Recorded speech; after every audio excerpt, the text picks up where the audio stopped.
Because I want to talk to you about something that I think as leaders that we need to pay more attention to. It really boils down to essentially an unconscious bias, but I want to show you how it comes up in real time and why that's a problem for you, your team, and ultimately the bottom line. So, what we were talking about was code switching. And this person was telling me about how she was telling her people how they need to code switch. Essentially, when you get in certain spaces, you have to do certain things or speak certain ways, so that people will essentially take you seriously, so that they will think that what you have to say has meaning or is of value. And while I understand that, I don't want to get too far into the weeds on that. What I offered her was a different perspective, which is what I'm coming to you with. While we definitely understand that someone who speaks differently than you can not always or can sometimes be a barrier, excuse me, be a barrier in understanding them, right? That is one thing. But that by itself, that barrier that I just mentioned, is an opportunity, right? That's an opportunity to tell them what your issue is, not why they should change, right? So I had someone who I was speaking to, they had a strong accent. They had this accent, and as they were telling me what I needed to know, I paused and said, my apologies. I think we have a slight language barrier. I'm going to do a better job of trying to listen more closely. And if you would slow down some so that I can understand you. That was one way that I handled it. The person was deeply appreciative, and it didn't make them feel othered for having an accent or essentially speaking different than me.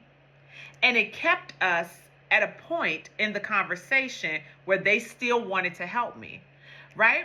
And I wanted to listen. I had an opportunity to show up in a way that was supportive of them and still get what I need, right? And that told that person inherently in that statement that you have value. How you are appearing to me just as you are has meaning, and it is supporting me toward my bottom line, which in that case was getting what I want. That being said, we come from all walks of life, right? As individuals, your team members come from all walks of life. You as a leader have a different experience than other people it is around you.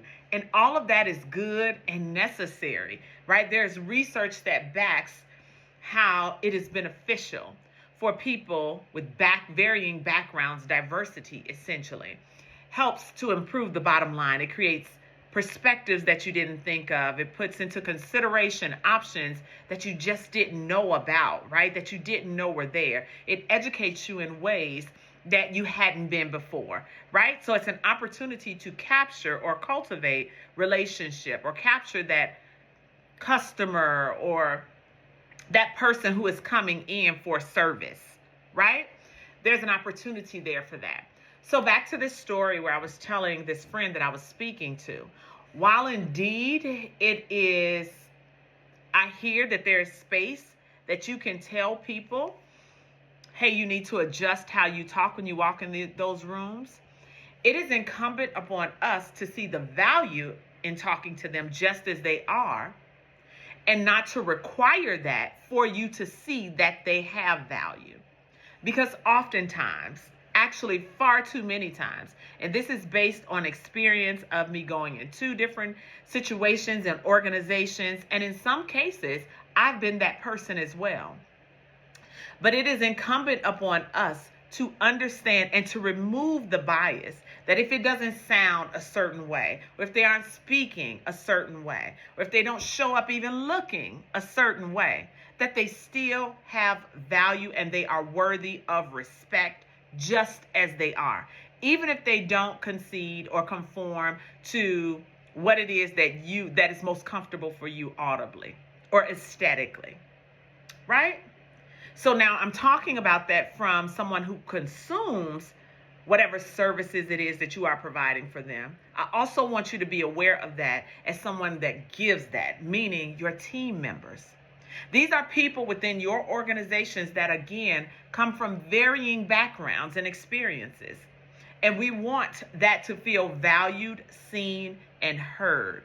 They show up differently. They show up more authentically in ways that is a lot more welcoming and giving and consistent in terms of service and bottom line.